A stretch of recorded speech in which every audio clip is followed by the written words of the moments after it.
The objective of this lesson is to learn how to convert a text to uppercase and lowercase in Excel.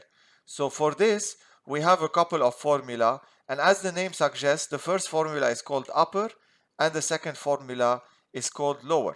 So let's try it on a few data. So the first one is a text which is all lowercase. So we want to convert it to uppercase. So we're going to do equal upper, then you open the parentheses, you select your text, you close the parentheses and you press enter.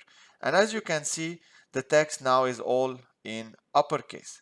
The second case is a text that is in uppercase full. So we're going to convert it to lowercase.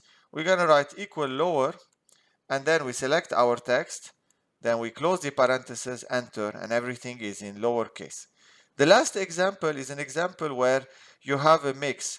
So if you want to convert this mix to upper, you do equal upper, you select it, you close the parentheses, and then everything is in uppercase. And the same thing you'll do for lowercase. So I'm selecting the text, etc. Now, if you have a text in lowercase and you apply on it lower, nothing will happen. It's fine. You can still do it. So you don't have to just not drag your formula because you're scared that something is already in lowercase. It will just not have any effect. And the same for upper. So if I do upper of this, the same thing would happen. I can also do it with some hard-coded text. So I can do, for example, upper, and then open the parentheses, double quotation, and then I'm going to write upper here, for example. Then you close the brackets or the parentheses and the double quotation, and then you do enter. And then you get it in uppercase.